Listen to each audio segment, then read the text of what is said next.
Hello students. तो आज हम लोग क्लास 10th का भूगोल का चैप्टर 1 लेकर आए हैं, खंड क, जिसका नाम है भारत संसाधन एवं उपयोग।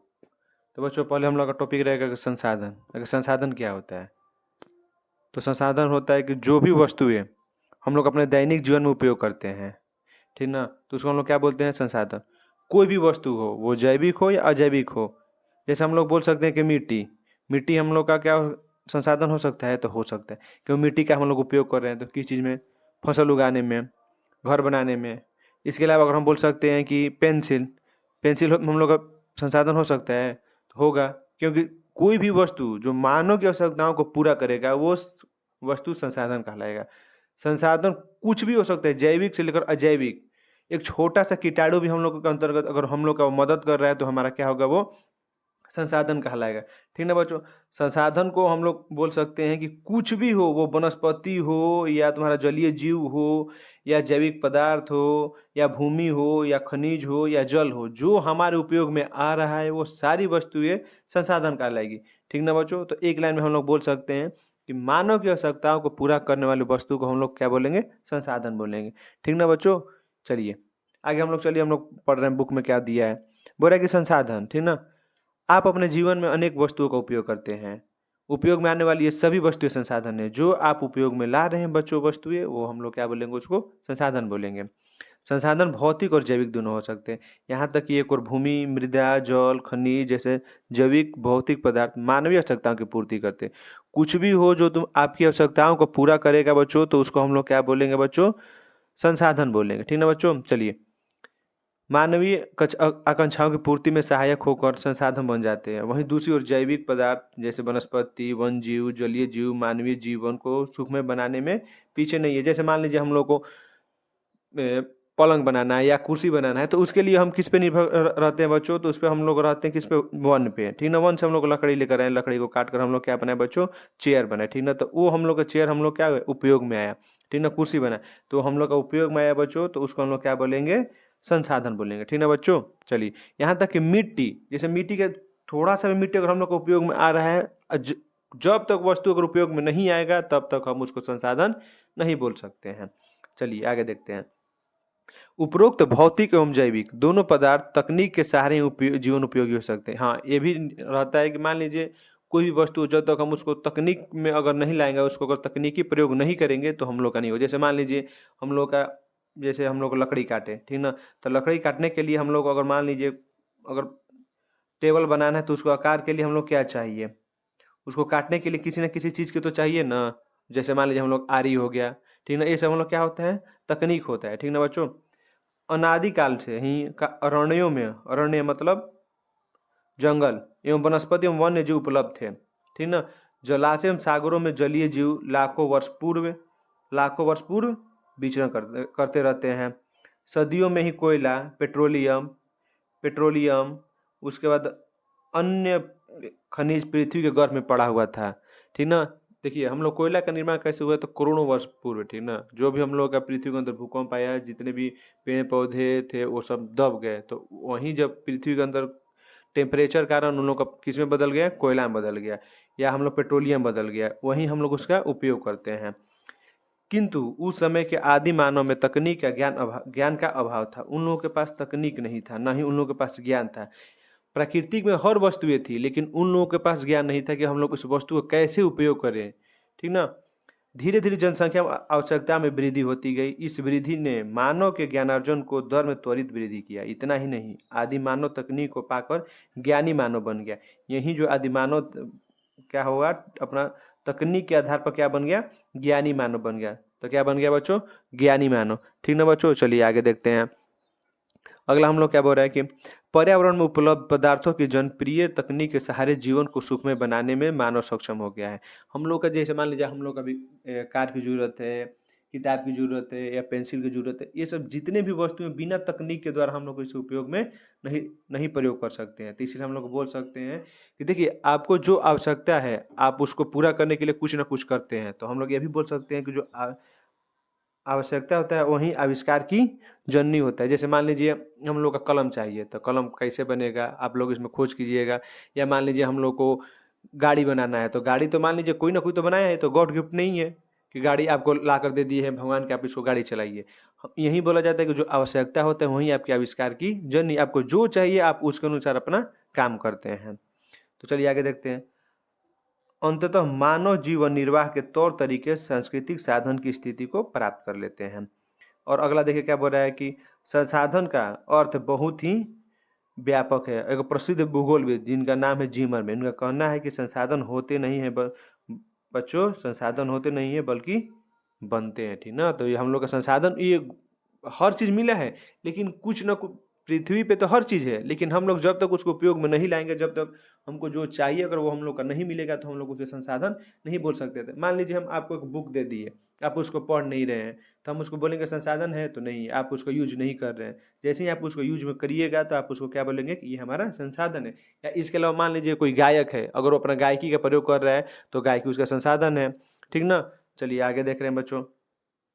वर्तमान परिवेश में सेवा को भी संसाधन माना जाता है। जैसे मान लीजिए हम लोग अभी सेवा में कुछ भी आ सकता है, या कोई गायक का या कवि का, चित्रकार अपने क्रियाकलाप से धनार्जन या स्वयं को संतुष्ट करते हैं। मान लीजिए कोई कवि है तो अपनी अपनी मान लीजिए जीविकोपार्जन के लिए वो या कहानी लिखता है, तो उससे क्या होता है, उसकी आवश्यकताओं को पूरा होता है। उसके अलावा उसे धन मिलता है जिससे अपनी क्या होता है, जो अपनी आवश्यकताओं को या आवश्यकताओं को अपना पूरा कर लेता है।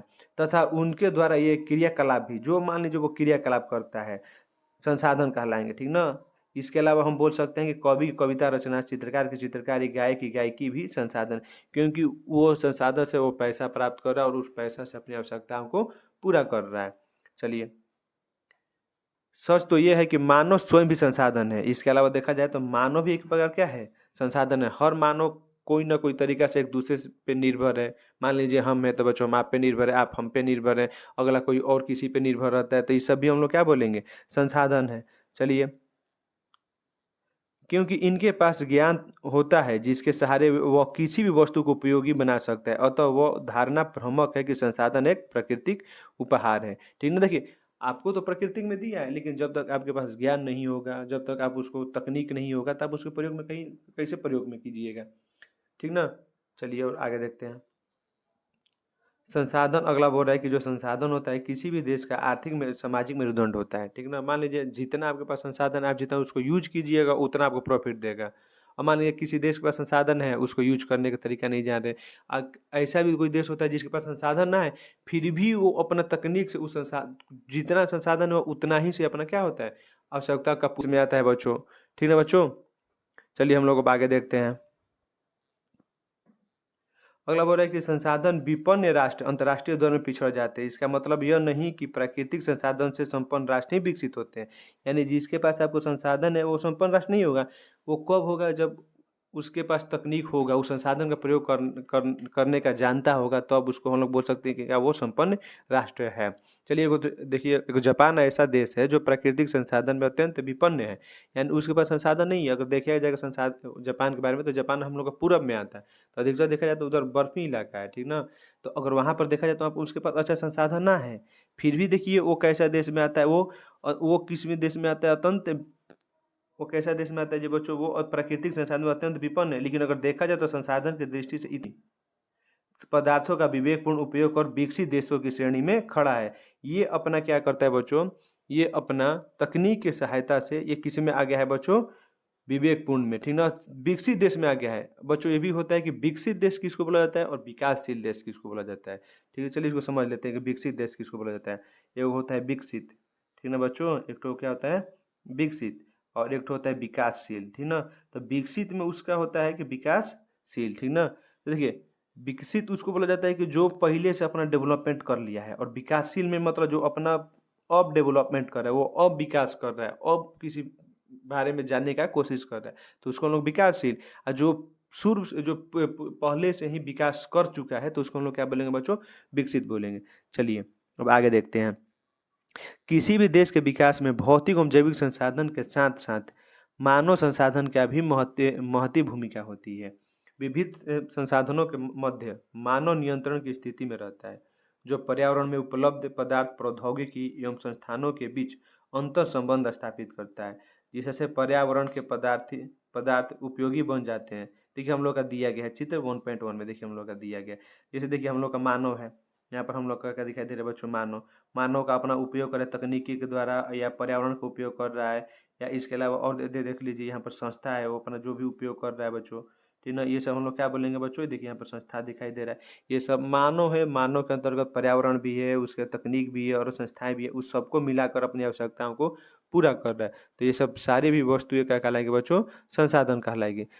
तो चलिए बच्चों हम लोग देख रहे हैं संसाधन का वर्गीकरण। तो अब बताएं संसाधन के वर्गीकरण को निम्नलिखित आधार पर बांट सकते हैं। हम लोग का पहला दिया है आपको उत्पत्ति के आधार पर। तो उत्पत्ति के आधार पर जैव होता है और अजैव होता है, दो। उत्पत्ति के आधार पर कितने भागों बांटे हैं, दो में, जैव और अजैव। तो जैव उसमें बोलते हैं जिसमें जान हो, जो सजीव हो, उसको लोग बोलते हैं जैव। इसके अंतर्गत आपको प्राणी आ जाएगा, जानवर आ जाएगा, वनस्पति आ जाएगा, ये सब आपके क्या कहलाएगा, जैव। और अजैव किसमें बोलेंगे, जो निर्जीव हो, जिसमें जान ना हो, जैसे हम बोल सकते हैं पत्थर बोल सकते हैं, मिट्टी बोल सकते हैं, या इसके अलावा हम लोग बोल सकते हैं कि ये क्या बोला जाता है जी बच्चों, मिट्टी बोल सकते हैं, या खनिज बोल सकते हैं, या चट्टान या धातु, ये सब आपको क्या कहलाएगा बच्चों, ये अजैव कहलाएगा। अगला हम लोग बोल रहे हैं, अगला हम लोग का बोल रहा है उपयोगिता के आधार पर, ठीक ना बच्चों, उपयोगिता के आधार पर। तो उपयोगिता के आधार पर भी हम लोग दो को बोलते हैं, एगो नवीकरणीय, एगो अनवीकरणीय। नवीकरणीय उसे बोल सकते हैं जिससे हम एक बार खत्म हो जाए तो उसे पुनः प्राप्त कर सकते हैं, ठीक ना। जैसे हम बोल सकते हैं कि जैसे ये नवीकरणीय होता है जो पुनः प्राप्त कर सकते हैं, क्या बच्चों, पुनः प्राप्त, क्या कर सकते हैं उसे, पुनः प्राप्त, ठीक ना। उसको हम लोग क्या बोलेंगे, नवीकरणीय। और अनवीकरणीय बोल सकते हैं जिसे हम लोग प्राप्त करने में टाइम लगे, कुछ साल लगे, तो उसे हम लोग क्या बोलेंगे, अनवीकरणीय। जैसे अगर नवीकरणीय में बात कर लिया जाए तो हम लोग का हो जाएगा सौर ऊर्जा। मान लीजिए हम लोग का सौर ऊर्जा, ठीक ना। जैसे सौर ऊर्जा मान लीजिए जब तक हम लोग का सूर्य भोगा रहेंगे तब तक हम लोग का सौर ऊर्जा रहेगा। इसके अलावा जल ऊर्जा, जल विद्युत, जब तक जल रहेगा हम लोग का विद्युत मिलेगा। इसके अलावा हम बोल सकते हैं कि पवन ऊर्जा, जब तक पवन रहेगा, जब तक हवा रहेगा, ये सब वस्तुएं हम लोग को मिलती रहेगी। चलिए हम अगला अब हम लोग आ रहे हैं अनवीकरणीय। अनवीकरणीय उसको बोलते हैं जिसको अगर एक बार खत्म हो जाए तो उसको लाखों वर्ष लग जाता है बच्चों, उसको प्राप्त करने में कैसा लग जाता है, लाखों वर्ष, ठीक ना। तो उसको हम लोग क्या बोलेंगे बच्चों, लाखों वर्ष लग जाता है उसको प्राप्त करने में, ठीक ना। तो उसको हम लोग क्या बोलेंगे, अनवीकरणीय। इसके अंतर्गत आपको आ सकता है जीवाश्म ईंधन। तो बच्चों अभी आपको बताए हैं जीवाश्म ईंधन कैसे प्राप्त होता है, तो ये धरती के अंदर से प्राप्त होता है, ठीक ना। जैसे इसके अंतर्गत जीवाश्म के अंतर्गत कोयला आ सकता है, पेट्रोलियम आ सकता है, ये सब क्या कहलाएगा बच्चों, अनवीकरणीय संसाधन। चलिए अब 3 नंबर हम लोग देख रहे हैं, सी नंबर पर क्या है, स्वामित्व के आधार पर, ठीक है बच्चों। अगर स्वामित्व के आधार पर बात किया जाए तो आता है एगो व्यक्तिगत आता है, वैसा क्षेत्र जो किसी एक विशेष व्यक्ति के अधिकार में हो तो हम लोग का व्यक्तिगत कहलाता है। अगर सामुदायिक बात किया जाए तो वैसा जिस पे किसी एक गांव या किसी एक समुदाय का हो, ठीक ना। जैसे हम लोग बोल सकते हैं शमशान घाट, ठीक ना, हम लोग क्या बोल सकते हैं, शमशान घाट। तो शमशान घाट क्या आ सकता है, ये समुदाय का होता है, ये किसी एक व्यक्ति के अंतर्गत नहीं आता है। इसके अलावा हम बोल सकते हैं कि खेल का मैदान, ठीक है बच्चों, क्या बोल सकते हैं, खेल का मैदान। और खेल का मैदान भी बोलेंगे तो ये किसी एक व्यक्ति के अधिकार में ना रहता है, ये आपको सामुदायिक रहता है, ठीक है बच्चों। चलिए हम लोग अब अगला क्या बोल रहा है, अगला बोल रहा है हम लोग का राष्ट्रीय, ठीक ना। राष्ट्रीय हम लोग का बोल रहा है बच्चों। तो राष्ट्रीय हम लोग किसको बोलते हैं, या वैसा जिस पे किसी देश का अधिकार हो, किसका अधिकार हो, देश का अधिकार हो, ठीक ना। तो उसको हम लोग क्या बोलेंगे बच्चों, राष्ट्रीय। और एक तो क्या बता रहे, अंतर्राष्ट्रीय।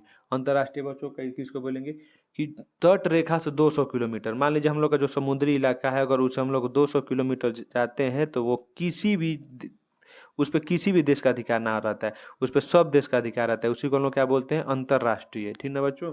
चलिए फिर एक बार रिवीजन कर लिया जाए कि व्यक्तिगत संसाधन किसे कहते हैं, यानी वैसा संसाधन जिस पे किसी एक व्यक्ति का अधिकार हो, यानी किसी एक व्यक्ति के अधिकार हो तो उसको लोग बोलेंगे व्यक्तिगत। सामुदायिक किसको बोलेंगे, वैसा स्थान जिस पे हर व्यक्ति के, जिस पे हर समुदाय के लोगों का अधिकार हो तो उसको लोग क्या बोलेंगे, सामुदायिक। और राष्ट्रीय वैसा वैसा जगह या वैसा क्षेत्र जिस पे एक किसी सरकार का, किसी देश के सरकार का अधिकार हो तो उसको लोग क्या बोलेंगे, राष्ट्रीय। और अंतर्राष्ट्रीय किसे बोलेंगे कि 200 किलोमीटर से अपवार्जक क्षेत्र, ठीक ना।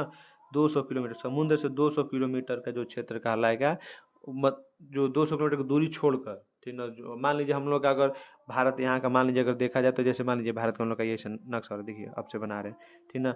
मान लीजिए भारत का हम लोग का ये, जैसे हम लोग का इधर वाला पार्ट दिखाई दे रहा है, तो ये जो हम लोग का समुद्री इलाका होता है, इधर जो समुद्र होता है, यहाँ से 200 किलोमीटर का आप छोड़कर जितना भी क्षेत्र कहलाएगा ये सब आपको किस में आ जाएगा बच्चों, अंतर्राष्ट्रीय में आएगा, ठीक ना बच्चों। चलिए अब हम लोग अगला वीडियो में मिलेंगे, लेकिन हाँ वीडियो जब देख रहे हैं तो उसको आप लाइक, कमेंट और सब्सक्राइब जरूर कीजिए, ठीक ना बच्चों। चलिए, थैंक यू।